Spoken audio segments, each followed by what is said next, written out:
జడ్జిలకే లంచం ఇవ్వాలనుకుంటారా? ఇది న్యాయ వ్యవస్థ స్వతంత్రతకే మచ్చ. న్యాయం అమ్ముడుపోయిందనే అపవాదు. ఇలాంటి ఆరోపణలపైన విచారణ జరగాలి. అడ్వకేట్ వెంకటరమణ పైన హైకోర్టు ఆగ్రహం. 7 కోట్లు లంచం తీసుకున్నాడని ఆయన పైన బాధితుడి కంప్లైంట్. ఓ కేసులో అనుకూలంగా తీర్పొచ్చేలా చేస్తానన్నాడని ఆరోపణ. నిందితుడిపైన ఎఫ్ఐఆర్ నమోదు. లోతుగా దర్యాప్తు చేయాలని పోలీసులకు కోర్టు ఆదేశమట. ఓ కేసులో జడ్జిలతో మాట్లాడి అనుకూలంగా తీర్పొచ్చేలా చేస్తానంటూ అడ్వకేట్ వెంకటరమణ తన వద్ద నుంచి 7 కోట్లు తీసుకున్నాడని బాధితుడు పోలీసులకు కంప్లైంట్ చేసిందట. ఆ ఎఫ్ఐఆర్ను క్వాష్ చేయాలని సదర్ అడ్వకేట్ హైకోర్టులో పిటిషన్ వేయడంతో విషయం వెలుగులోకి వచ్చిందట. దీనిపైన జస్టిస్ లక్ష్మణ్ సీరియస్గా స్పందించారు. ఎఫ్ఐఆర్ కొట్టేయలేమని స్పష్టం చేసిన న్యాయమూర్తి కేసును లోతుగా సమగ్రంగా దర్యాప్తు చేయాలని, దానిని డీసీపీ పర్యవేక్షించాలని ఆదేశించారట. సో ఇది చాలా అద్భుతమైన నిర్ణయం తీసుకున్నారు జడ్జి గారు. ఎందుకంటే దాన్ని క్వాష్ చేయాలి. 7 కోట్లు ఏంది, కథ ఏంది, అసలు ఇది నేను ఏం చేయలేదని ఆయన వెళ్తే అట్లా క్వాష్ ఎట్లా చేస్తారు? దాని మీద ఎంక్వైరీ జరగాల. ఇది కనుక ఒకవేళ నిజమే అని తేలితే అంతకంటే భయంకరమైన విషయం ఇంకొకటి లేదు. ఎందుకంటే న్యాయ వ్యవస్థకే ఇది పెద్ద మచ్చ అవుతుంది ఒకవేళ నిజమైతే. సో దాన్ని పోలీసులు తేల్చాలి. మరి ఏం తెలుస్తారు ఏంటి అన్నది చూడాలి. ఎవరో మరి 8 కోట్లు ఆయన మరి 7 కోట్లు ఇచ్చుడేందో మరి 7 కోట్లు తీసేసుకున్నాం. మరి అంత పెద్ద కేసు ఏంది? మరి ఆయన ఎందుకు ఇచ్చింది 7 కోట్లు? అనుకూలమైన తీర్పు వచ్చేందుకు జడ్జిలకు లంచం ఇవ్వాల్సి ఉంటుందని నమ్మబలికి క్లయింట్ నుంచి 7 కోట్లు తీసుకున్న ఒక న్యాయవాది తనపై నమోదైన ఎఫ్ఐఆర్ను క్వాష్ చేయాలని దాఖలు చేసిన పిటిషన్ను హైకోర్టు కొట్టేసింది. సదరు న్యాయవాదిపైన ఇప్పటికే పోలీస్ ఇన్వెస్టిగేషన్ జరుగుతున్నందున అది పూర్తయ్యే వరకు స్టే విధించడం లేదా క్వాష్ చేయడం సాధ్యం కాదని తెలంగాణ హైకోర్టు జస్టిస్ లక్ష్మణ్ స్పష్టం చేశారు. క్లయింట్ నుంచి మొత్తం 10 కోట్ల మేర న్యాయవాది డిమాండ్ చేయగా నగదు రూపంలో 7 కోట్ల చెల్లింపు జరిగినట్లు ఫిర్యాదుదారు పేర్కొన్నందున సమగ్రంగా దర్యాప్తు చేయాలని, దాన్ని డీసీపీ పర్యవేక్షించాలని జస్టిస్ లక్ష్మణ్ స్పష్టం చేశారు. న్యాయవాది కోరినట్టుగా ఎఫ్ఐఆర్ను రద్దు చేయలేమని, కానీ అతన్ని అరెస్టు చేయకుండా రిలీఫ్ ఇవ్వగలమని జడ్జి స్పష్టం చేశారు.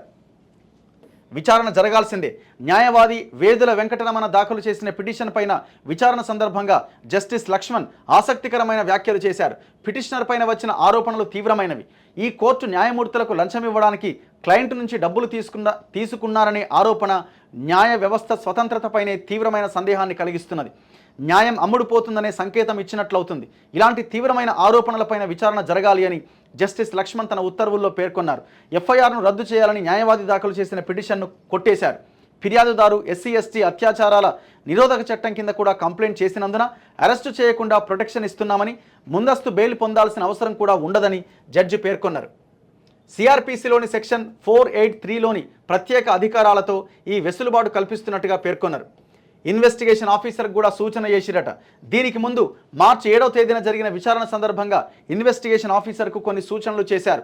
లంచం ఇచ్చినట్లు చెబుతున్న ఫిర్యాదుదారుణ్ణి ఆర్థిక స్తోమత, ఒక్కసారిగా 7 కోట్లు చెల్లించడంలో నిజానిజాలు, ఇతరుల దగ్గర నుంచి సమకూర్చుకున్నానని చెప్పిన అంశంలోని వాస్తవాలు, న్యాయవాదికి చెల్లించినట్లుగా ధృవీకరించే ఆధారాలు, 2 లక్షల కంటే ఎక్కువ ఆర్థిక లావాదేవీలు జరిగేటప్పుడు చెక్కులు ఆన్లైన్ బ్యాంకింగ్ ద్వారానే జరగాలి అనే నిబంధనలు, దానికి విరుద్ధంగా నగదు రూపంలో జరిగిన లావాదేవీలు, వీటన్నింటిపైన దర్యాప్తు జరపాలని సిసిఎస్ డీసీపీ పర్యవేక్షించి కౌంటర్ అఫిడవిట్ దాఖలు చేయాలని ఆదేశించారు.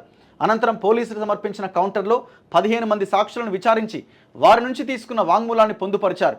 తలా 2 లక్షల చొప్పున ఒక మధ్యవర్తి ద్వారా ఆర్థిక సహాయం చేశారని, అందుకు బదులుగా 90 నుంచి 150 చదరపు గజాల స్థలాన్ని వారి పేరు మీద రిజిస్ట్రేషన్ చేయించే సేల్ డీడ్ ఒప్పందం కూడా కుదిరిందని పోలీసులందరూ పేర్కొన్నారు. వీటిని పరిగణలోకి తీసుకున్న తర్వాతనే జస్టిస్ లక్ష్మణ్ న్యాయవాది వెంకటరమణ దాఖలు చేసిన పిటిషన్లో ఎఫ్ఐఆర్ రద్దు రిక్వెస్ట్ను తోసిపుచ్చుతున్నట్లుగా ఉత్తర్వుల్లో పేర్కొన్నారు. సో ఇది చాలా డిఫరెంట్గా ఉన్నది. మరి 7 కోట్లు ఎట్లా ట్రాన్సాక్షన్ జరిగిందంటే ల్యాండ్ డీల్స్ ఇవన్నీ ఉన్నాయట దీంట్లో. మరి ఆ 7 కోట్లు ఇచ్చిన అంత పెద్ద మనిషి ఎవరో? 7 కోట్ల డీల్ ఏంది? ఎంత పెద్ద కేసు ఇది?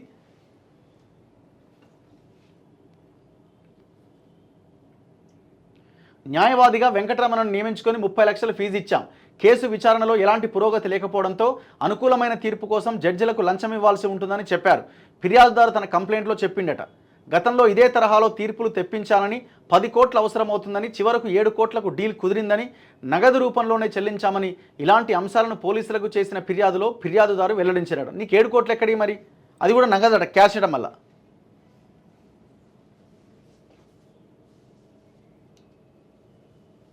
ఇగో అసలు 7 కోట్లను చెల్లించిన తర్వాత కూడా పిటిషన్ విచారణకు రాకపోవడం, అనుకూలమైన తీర్పు వెలువడకపోవడంతో అనుమానం వచ్చి ఆరా తీస్తే ఆయన ప్రత్యర్థి దగ్గర నుంచి మళ్ళీ 25 కోట్లు తీసుకుందని తేలిందని, అందువల్లే తన తరపున ఆయన వాదించడం లేదంటూ ఫిర్యాదుదారు లేవనెత్తిన అంశాలను జస్టిస్ లక్ష్మణ్ ఆ ఉత్తర్వుల్లో ప్రస్తావించారు.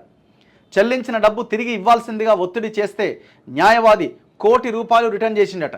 మిగిలిన 6 కోట్ల గురించి అడిగితే పిల్లలను కిడ్నాప్ చేసి చంపేస్తామంటూ బెదిరించారని ఆ కంప్లైంట్లోని అంశాలను ఈ ఉత్తర్వుల్లో ఉదాహరించిరట.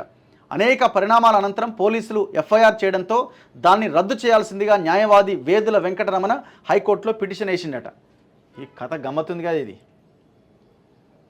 సో బేసిక్గా సరే ఈ జడ్జిలకు లంచం ఇచ్చుడు ఇదంతా మనకు తెలియదు, కానీ బేసిక్గానైతే జనరల్గానే అడ్వకేట్స్ కూడా వాళ్ళ లైఫ్ వాళ్ళది కూడా వాళ్ళు కూడా కొంత ఈ ఫీజులు వీటి కోసం అని డబ్బులు తీసుకుంటారు. అది కామన్గా జరిగేదే. అంటే వాళ్ళు బతికేదే దాని మీద కదా, వృత్తి మీద కదా. కానీ ఇప్పుడు ఈ తీర్పుని ప్రభావితం చేస్తాం, తీర్పు మీకు అనుకూలంగా వచ్చేలా చేస్తాం, జడ్జిలకు కూడా డబ్బులు ఇవ్వాలని చెప్పడం అన్నది చాలా దారుణమైన విషయం. కొన్ని మనం ఇక్కడ మాట్లాడచ్చు, మాట్లాడలేం. మరి ఇప్పుడు ఒకవేళ గట్టిగా మాట్లాడి అది చేస్తే మన మీద కంటెంప్ట్ అవుతుంది. మళ్ళీ కోట్లను తప్పుపడతామని అంటారు. అంతే ఇక అది.